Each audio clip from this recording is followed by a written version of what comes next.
Você sabia que era depressão? Não, eu sei hoje devido ao processo Uhum. psiquiátrico de terapia que eu faço. Hoje você consegue se autoconhecer, começa a se fazer perguntas e você consegue encontrar respostas, né, que Perfeito. você entende que aquilo era um processo depressivo. E aí veio a fúria.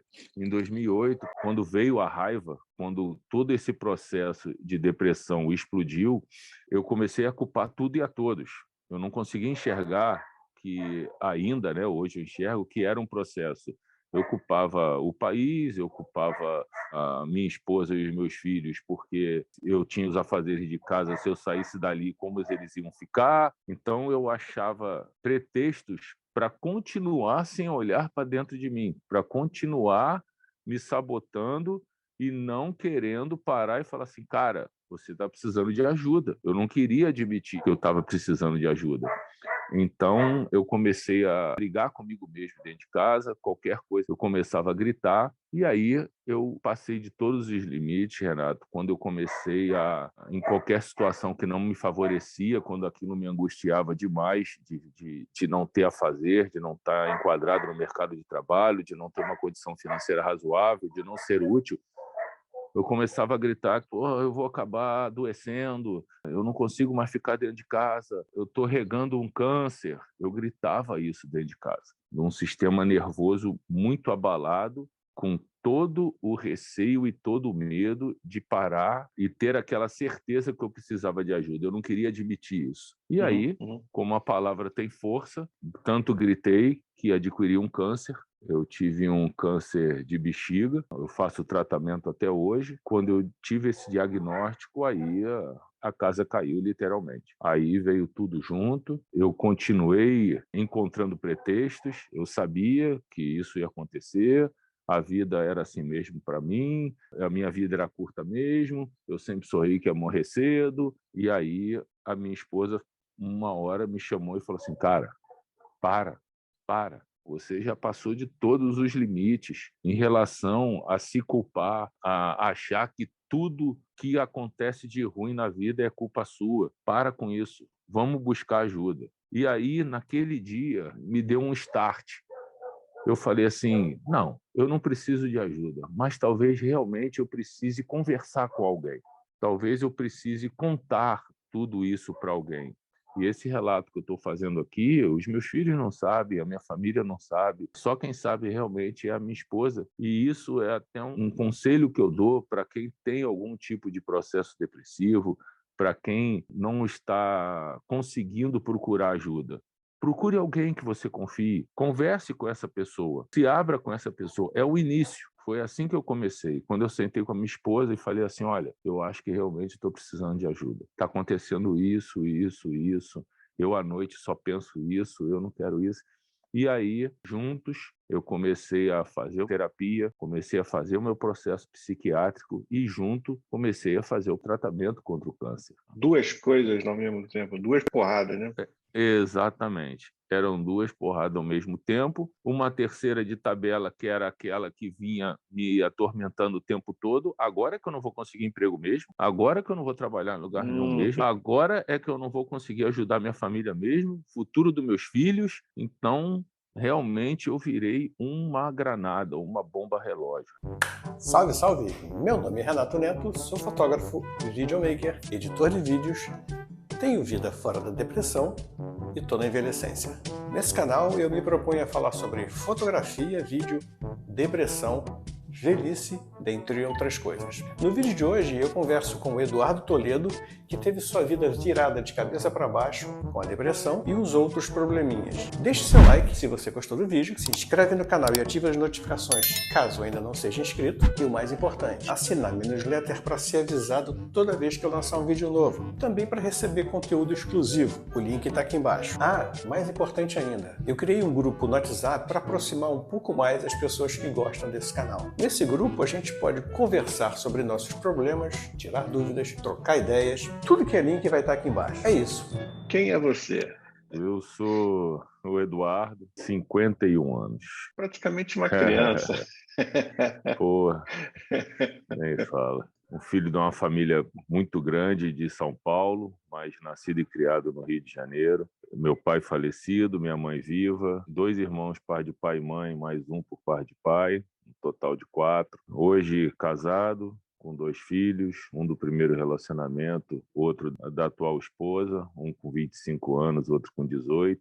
Esse sou eu, hoje morando em Curitiba, tentando aí recomeçar, vamos dizer assim. Como é que começou? Como é que você percebeu? Como é que você entendeu? Enfim. Se você me permite, eu vou contar os relatos com a minha visão de hoje, porque, obviamente, tempos atrás eu não sabia o que estava se passando e hoje eu entendo todo o processo. Quando eu comecei, lá na minha adolescência, quase na fase adulta, entre os 20 e 22 anos, eu não sabia muito bem o que fazer. Meu pai tinha uma condição razoável, apesar de separado da minha mãe, de nos manter. E eu sempre me calcei, Renato, na minha força, na minha fé. Sempre fui um cara que nunca me incomodei de trabalhar, muito pelo contrário, eu amo trabalhar, não importa o quê. Então eu me baseava muito nisso. Na minha cabeça era assim, eu vou vencer de qualquer jeito. Eu vou trabalhar no que for e eu vou conseguir prosperar, vou conseguir ter a minha família, vou conseguir fazer com tudo dê certo. E, na verdade, a vida não tem receita de bolo, né? Não foi bem assim que as coisas aconteceram. O tempo foi passando, 20, 22, 25, 26 anos,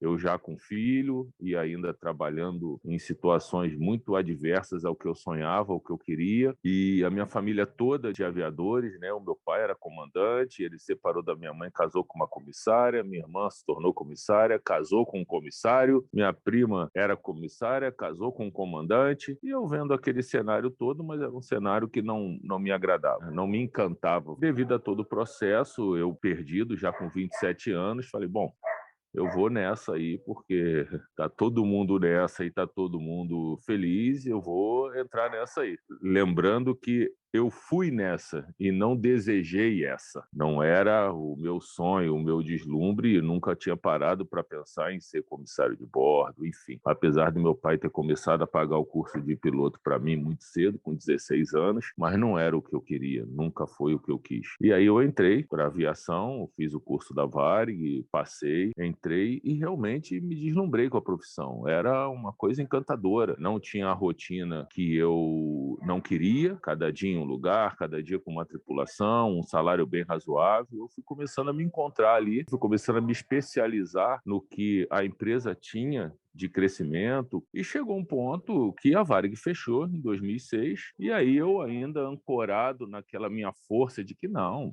tem problema nenhum a companhia aérea fechar. Eu vou me restabelecer em qualquer lugar, eu sempre fui um trabalhador, eu nunca fui demitido de emprego nenhum, sempre eu pedi para sair, sempre fui um dos melhores no que eu faço, e mais uma vez tomei um tombo. Tentei abrir empresas, fui tomando calotes, fui sendo ludibriado por alguns sonhos que me propunham, e quando deu 2008, 2 anos depois que a Varig fechou, eu estava com 38.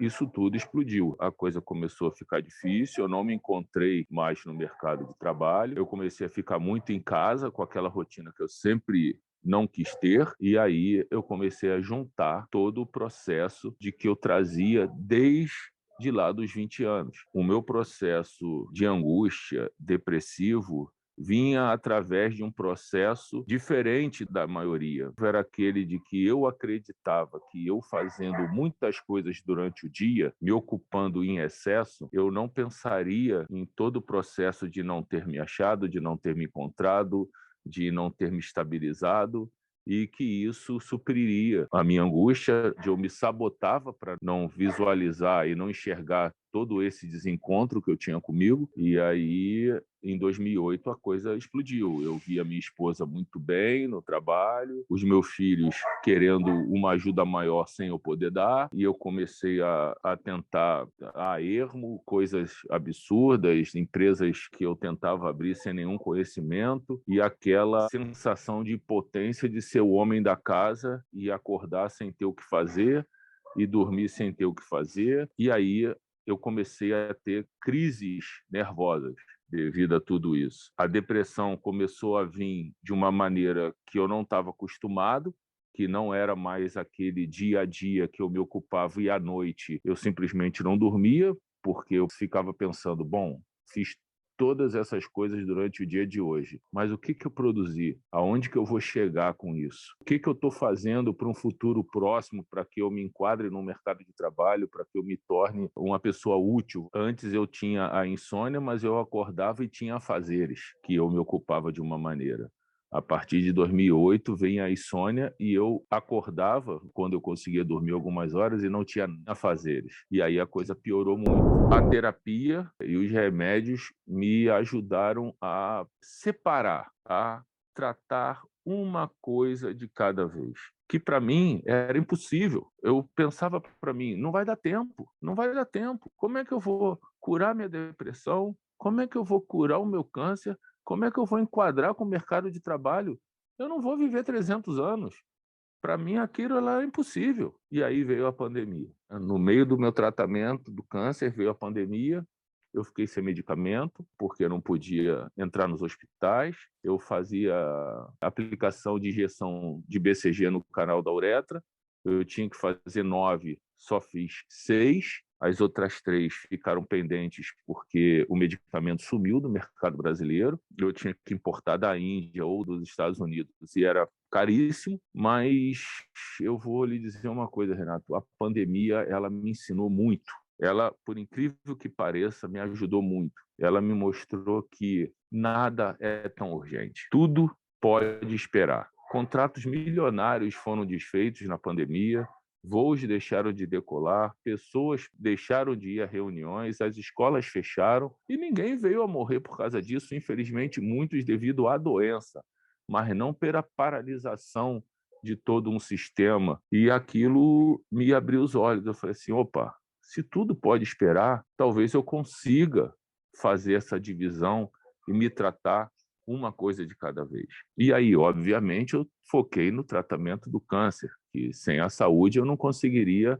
me recuperar do resto. Como a pandemia veio, eu não podia entrar nos hospitais, eu refiz os meus exames. O diagnóstico foi no dia 20 de julho de 2018, 2 dias antes do meu aniversário. E aí eu falei, bom, os exames estão ok. Eu fiz uma raspagem, uma pequena cirurgia através do canal da uretra, onde tiraram aquele módulo cancerígeno da minha bexiga, que era o único que tinha, e até então estava tudo bem. Mas, como isso requer um acompanhamento, 1 ano depois eu fui refazer os exames e a minha bexiga estava tomada de tumores cancerígenos. E aí eu só tinha 2 opções. Remover tudo aquilo era uma urgência, foi o que foi feito. Eu fiz mais 2 pequenas cirurgias para remover todos esses módulos cancerígenos da minha bexiga e eu tive que escolher. Ou eu retirava a bexiga, ou eu fazia a quimioterapia e torcia para que a quimioterapia dê certo e correria o risco de, se algum módulo cancerígeno tivesse entrado na corrente sanguínea ou passado pela bexiga,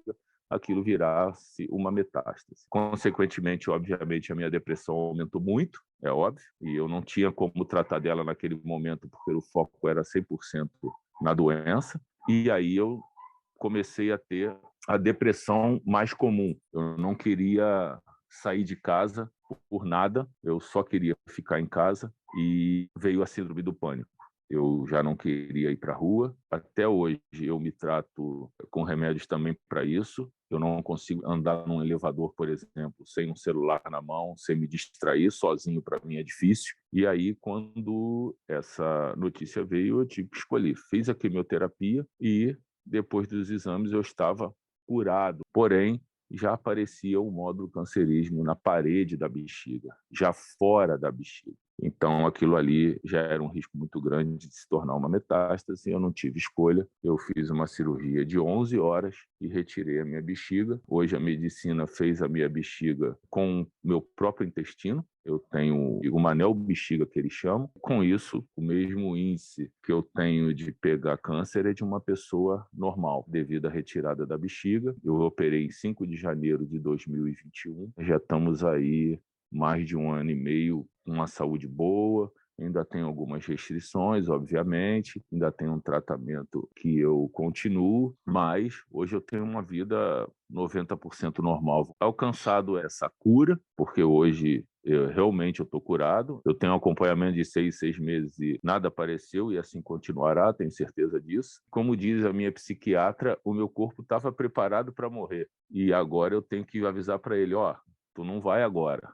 Então, essa parte da terapia entre o que ficou na mente com a proximidade da morte, um diagnóstico de câncer, a remoção de um órgão e a depressão, isso tudo junto, eu tive que ter muita divisão, muita ajuda de muitas pessoas para conseguir estar aqui agora. Hoje eu faço um processo psiquiátrico uma vez a cada 15 dias, a minha psicóloga é toda semana, eu continuo tomando os remédios, eu não sei quando vou conseguir parar de tomar eles. Graças a Deus, hoje eu tomo muito menos. A terapia, por exemplo, com o psicólogo, né? Eu me vejo longe ainda de uma alta, eu ainda preciso ser acompanhado semanalmente para que eu continue criando forças. Então, a grosso modo, é isso, Renato. É essa batalha que eu vivo, essa luta diária que eu vivo. Eu faço aqui uma comparação um pouco esdrúxula, me perdoe se isso afeta, não quero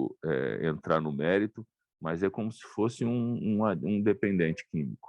Eu preciso, todo dia, vencer. Todo dia eu preciso acordar e falar assim, eu estou curado da depressão, eu estou curado do câncer, vamos em frente. Então, essa é minha frase diária, Seu essa é a mantra, né? força que eu quero. É o meu mantra, exatamente. Isso. Esse é o meu mantra. Acordei, estou curado do câncer, estou curado da depressão, vamos em frente. E uma coisa é muito, muito certa.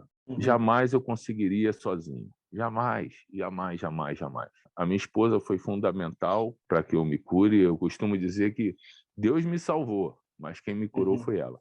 Que maravilha, que bonito isso. Ela está aí por perto, não?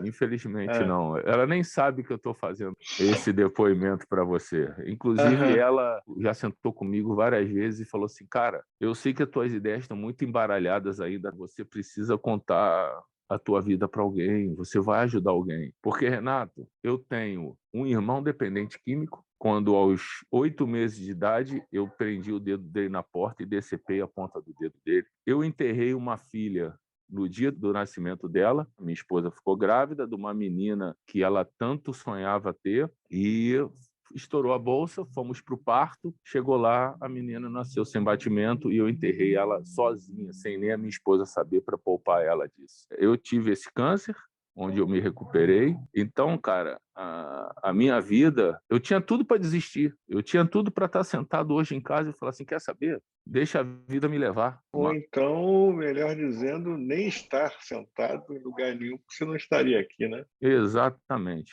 exatamente. Eu não quis entrar nesse mérito, mas essa é a verdade. Eu fiquei com medo de falar isso. Eu estou falando isso porque, na minha época média, eu meio que olhava para a janela e ficava calculando. E foi a minha mulher também que me deu o caminho. Então, enfim, é foda, que maravilha. É foda. A palavra é essa, é foda. E aí, quando eu me recuperei, eu perdi mais de 30 quilos de massa muscular, eu era muito forte. Eu entrei na mesa de cirurgia com 114 quilos, hoje eu peso 85. Eu estou recuperando a minha massa muscular. Então, quando eu comecei a andar, a voltar a caminhar sem sondas, sem aparelhos, sem tudo o que a cirurgia me trouxe, ela sentou comigo e falou assim, agora você só vai fazer o que você gosta de fazer. Para de ficar tentando a sorte. Tenta a sorte no que você quer fazer. E é o que eu estou fazendo hoje. Eu me mudei para Curitiba, onde eu fui convidado a abrir um centro de treinamento para atletas de futebol que são colocados em clubes. Então, aqui, esse lugar que você está vendo aqui é o nosso alojamento. Eu tenho uma casa aqui nos fundos do alojamento onde eu moro. A gente aloja atletas do Brasil todo, onde a gente prepara eles para colocar em clube. Nós temos parceria com vários clubes. Eu alojo aqui também atletas profissionais e da categoria de sub-20 de outros clubes. Aí as pessoas me perguntam, o pessoal que trabalha aqui para mim me pergunta, fala assim, cara, temos que fazer isso aqui, dá muito certo, a gente vai ganhar muito dinheiro com isso aqui. E eu penso assim, Isso aqui é minha cura, não estou preocupado com dinheiro. Isso aqui hoje é minha saúde. Isso daqui para mim é como se fosse um dos remédios que eu tomo todos os dias. Mas eu não passo isso para eles, eu concordo, óbvio. Não, vai dar certo. Vamos lá, vamos ganhar dinheiro. Esse alojamento vai estar cheio, vamos fazer altos projetos. Mas isso daqui hoje é o combustível da minha vida. É aquilo que você falou. Com o meu mantra diário, eu vou vencendo um dia depois do outro. A minha esposa, para completar, ela resolveu se mudar e aí ela sentou comigo e falou assim, cara, tem uma notícia muito boa para você e uma notícia muito ruim. Qual que você quer primeiro? Eu falei assim, vamos à boa, porque vai que a ruim não seja tão ruim assim. Aí ela falou assim, arrumei um apartamento sensacional para a gente recomeçar tudo. Pô, o apartamento é do jeito que a gente sempre sonhou, pô, a gente tem um dinheirinho guardado, vamos investir nesse apartamento que vai ser bom para você e tal. Você quer ir lá ver comigo? Eu falei, pô, lógico, vamos sim. E aí, no caminho, eu falei para ela, qual a notícia ruim? Ela falou assim, é no 18º andar. Eu falei, não, não tem condições. Eu não vou conseguir. Como é que eu vou subir? Eu não tenho condições de subir 18 andares de escada ou 18 andares de elevador sozinho. Ela assim, você tem, você vai conseguir, você vai conseguir. E um dos motivos que eu quero que a gente se mude é porque é no 18º andar.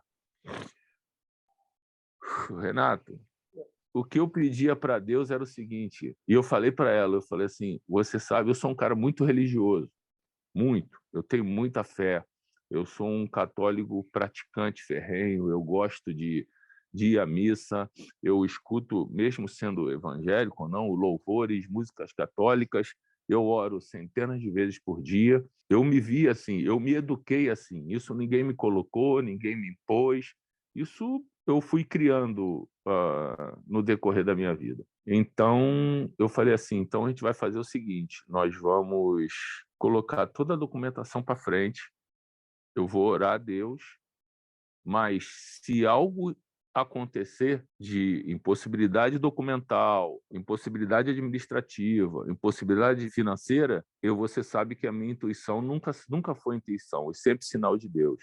Eu não vou, ok? A gente interrompe o processo. Aí ela falou assim, ok. E assim foi feito. Fiz as minhas orações da minha maneira, com a minha devota Nossa Senhora das Graças, e por sorte minha, não teve uma vírgula errada em todo o processo, e a gente se mudou para esse apartamento. Como eu falei aí no começo, eu só entro no elevador com o celular com a bateria cheia, vou me distraindo ali no TikTok da vida, vou até chegar no térreo. Quando tem alguém na portaria, eu já... Vamos subir? O senhor vai para qual andar? Eu já pego uma carona de elevador, mas eu vou me mantendo forte. Eu prometi para mim mesmo que nenhuma das vezes que eu tivesse que ir para casa eu iria subir 18 andares de escada. E assim foi feito até hoje. Todas as vezes que eu vou para o Rio de Janeiro e que eu tenho que subir, da minha maneira, com a minha força, com a minha fé, eu subo ali no elevador. O trânsito, para mim, era um problema. Hoje já não é mais, porque eu tinha um receio de passar mal no trânsito e não conseguir chegar até um lugar. Então, Renato, para deixar você questionar aí, esse processo depressivo, eu só entendi agora, todos os meus afazeres, como eu me sabotava, como eu me escondia de mim mesmo, e o tempo foi me corroendo, ao ponto de eu adquirir essa doença. Então, hoje, eu tenho o meu dia de tratamento psicológico, o meu dia de tratamento psiquiátrico, o meu dia de tratamento da minha recuperação e da minha cura eterna e o dia do meu trabalho.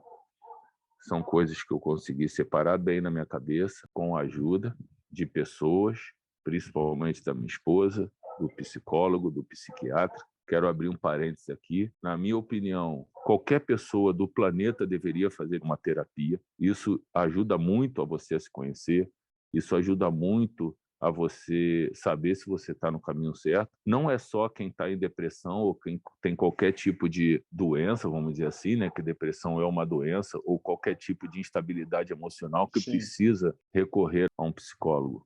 Faça. Ou então, faça a sua terapia com alguém que você confie, que você goste de conversar, mas você guardar todos os sentimentos, seja eles bons ou ruins, guardar suas angústias, guardar o seu nervosismo, você reter tudo isso, é o início para você ficar muito doente. E eu não desejo isso para ninguém. Então, o meu conselho é: arrume uma maneira de extravasar, arrume uma maneira de colocar para fora os seus sentimentos, e que, se isso puder ser com uma pessoa próxima, que você possa contar com ela a qualquer momento, melhor ainda. Eu costumo normalmente perguntar para as pessoas no final do vídeo o que você gostaria de falar para quem está assistindo esse vídeo. Mas eu acho que você falou tudo bem, mas se você quiser falar mais alguma coisa, eu fico ao teu dispor. Não, tem uma coisa que eu quero falar sim, Renato. Eu vou começar com uma coisa que se tornou brincadeira para mim, mas que é muito sério. Eu passo na rua, e isso deve acontecer com todos nós, e você vê numa casa de show um painel escrito: show do artista tal, dia 3 de agosto. E eu olho para aquilo, Renato, e falo assim: como é que esse artista tem certeza que 3 de agosto ele vai estar aqui?